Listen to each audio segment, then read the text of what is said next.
तो फाइनली दोस्तों पवन सिंह के पार्टी का नाम पता चल गया है। नमस्कार दोस्तों, मैं हूं अनीश राजपूत, आप देख रहे हैं अनीश राजपूत ऑफिशियल। आज के इस वीडियो में हम इसी के बारे में बात करने वाले हैं, इसलिए वीडियो को शुरू से लेकर एंड तक देखिएगा। अगर हमारे चैनल पर नए हैं तो चैनल को सब्सक्राइब कर लीजिएगा, क्योंकि भोजपुरी की ताज़ा और सही खबरें सबसे पहले हमारे चैनल पर आता है।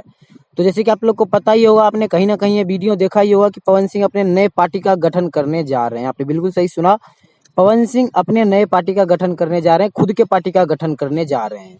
और आपने ये वीडियो कहीं ना कहीं यूट्यूब पे, फेसबुक पे जरूर देखे होइएगा, और मैंने भी अपने कितने वीडियो में बता दिया कि पवन सिंह अब अपने पार्टी का गठन करने जा रहे हैं।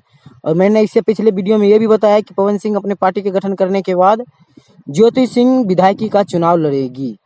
और उसके बाद मैं आप सभी को बता दूं कि पवन सिंह के पार्टी का नाम एसएसपी है। आपने बिल्कुल सही सुना, पवन सिंह के पार्टी का नाम एसएसपी है। इसका पूरा नाम सर्व समाज पार्टी है। जिन लोगों को नहीं पता है कि पवन सिंह के पार्टी गठन करने के बाद क्या फायदा होगा, तो मैं उन सभी को बता दूं। तो आप लोग को पता ही है कि विधानसभा का चुनाव आने वाला है, तो पवन सिंह अपना टिकट हर एक विधायक को देंगे लड़ने के लिए। अगर ज्यादा विधायक जीतेंगे तो पवन सिंह बिहार के मुख्यमंत्री भी बन सकते हैं। और मैं आप सभी को बता दूं कि एक टिकट अपनी बीवी को देंगे काराकाट लोकसभा से। आपने बिल्कुल सही सुना, और मुझे जहां तक उम्मीद है, काराकाट के डेहरी या काराकाट विधानसभा से चुनाव लड़ सकती है पवन सिंह की पत्नी। अभी का सबसे बड़ा अपडेट यही है कि पवन सिंह ने अपने पार्टी का नाम भी चूज कर लिया है। बस इसी सप्ताह के अंदर पवन सिंह के पार्टी का गठन किया जाएगा।